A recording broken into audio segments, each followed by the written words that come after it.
A pesar de que observemos desde la óptica de nuestra formación científica, la profesión de médico tiene misterios insondables que se pierden en la oscuridad de la antigüedad. Son misterios propios del ser humano, inmersos en nuestra actual cultura occidental, donde predomina la luminosidad de la ciencia y la tecnología.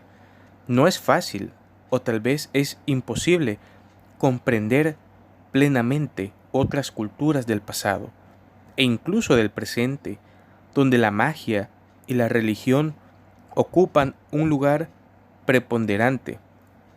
Independientemente de ello, a pesar de la diversidad en todas las sociedades humanas, la magia y la religión están presentes en mayor o menor medida. También hoy, en todo lo que pensamos e imaginamos. El arte de la medicina no es ajena a ello, aunque ahora esté empapada de ciencia y tecnología. A pesar del inmenso desarrollo tecnológico, el ser humano es el mismo allá y aquí, independientemente del tiempo o del lugar geográfico. Los resultados de la interrelación entre el ser humano y la naturaleza pueden modelar diferencias importantes según el lugar, pero en el fondo del sustrato es el mismo, un ser humano siempre sorprendido por los fenómenos de la realidad que le rodea, con preguntas sobre su futuro, su destino. El ser humano habita en el lenguaje, como decía Heidegger, que por necesidad de su carácter gregario y habita en una cultura que deja rastros, gracias a ello, los espíritus perduran en el tiempo y los investigadores de la historia toman contacto con ellos. Sucede así, por ejemplo, a través de la interpretación de los jeroglíficos egipcios, lo que permite aproximarse a una de las culturas más antiguas y a los seres que vivieron hace más de 5000 años. Desde ese entonces hasta el presente, los rastros muestran que la magia, la religión y la medicina están en íntima relación, sin límites definidos, dependientes de la óptica con la que se mire. Sigmund Freud plantea que la evolución de la humanidad atraviesa por 3 etapas. Una primera etapa animista, una segunda etapa religiosa y finalmente una tercera etapa científica, en la que estamos, pero sin abandonar a las anteriores.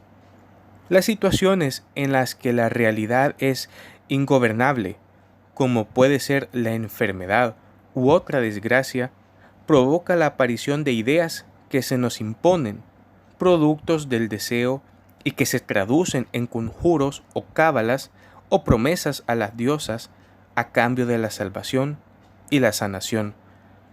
El ser humano todo lo anima desde que es un niño y dibuja al sol con ojos y boca.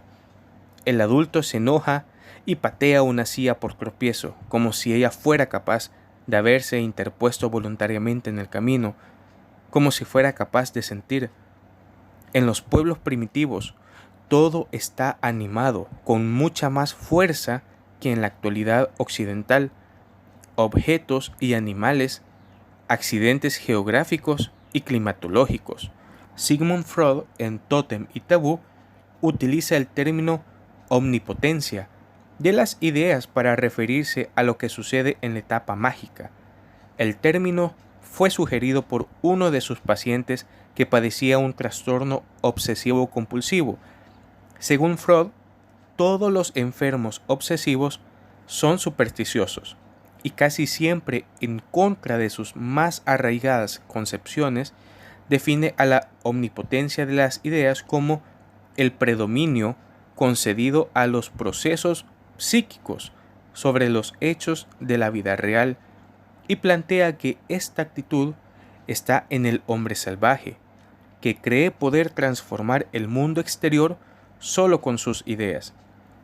Esta es la base de la magia, de la fase animista, que espera superar los obstáculos, y entre ellos la enfermedad o la muerte. Sobre la base de distintos procedimientos que conducen al sujeto hacia la protección de un poder misterioso, en la base de estas construcciones está la imaginación dominada por los deseos. Dice Freud que en la fase animista se atribuye el hombre a sí mismo la omnipotencia. En la religiosa la cede a los dioses, sin renunciar de todos modos seriamente a ella, pues se reserva el poder de influir sobre los dioses, de manera a hacerlos actuar conforme a sus deseos. En la concepción científica del mundo no existe ya lugar para la omnipotencia del hombre, el cual ha reconocido su pequeñez y se ha resignado a la muerte, y sometido a todas las demás necesidades naturales. En nuestra confianza en el poder de la inteligencia humana, que cuenta ya con las leyes de la realidad, hallamos todavía huellas de la antigua fe en la omnipotencia. Freud también vincula la omnipotencia de las ideas con el arte. De esta manera, solo en el arte sucede aún que un hombre atormentado por los deseos cree algo semejante a una satisfacción y que este juego provoque merced a la ilusión artística, efectos afectivos como si se tratase de algo real. Con razón se habla de la magia del arte y se compara al artista a un hechicero, pero esta comparación es quizás aún más significativa de lo que parece. El arte, que no comenzó en modo alguno siendo el arte por el arte, se hallaba a principio al servicio de las tendencias, hoy extinguidas en su mayoría, y podemos suponer que entre dichas tendencias existía un cierto número de intenciones mágicas. El mago, aquel capaz de predecir el futuro, el destino de los individuos y del conjunto, basándose en esos mitos explicativos, está presente en las diversas culturas humanas, como un faro que orienta a la comunidad. El médico moderno encarna ese mago, pero perdió gran parte de ese don, porque no dispone del conocimiento antropológico necesario, aunque conoce el destino del ser a quien trata sobre bases científicas. Ese destino no se inscribe en una mitología ancestral, la desconoce, sabe estrictamente sobre el mal físico, pero no puede responder sobre el encuentro con seres queridos en el más allá, o sobre cómo proceder para lograr el perdón de las culpas que se generan durante la existencia entre los hombres. ¿Cuáles son los espíritus y con qué balanza pesarán los corazones de los muertos? ¿Cómo creían los habitantes del antiguo Egipto para saber sobre el destino en el más allá? En el pasado, las entidades mórbidas se organizaban en complejos explicativos que se integraban en la mitología, que incluían animales, personajes fantásticos, espíritus de los muertos y dioses. Eran seres inmortales que escuchaban las súplicas y aceptaban los sacrificios de los mortales.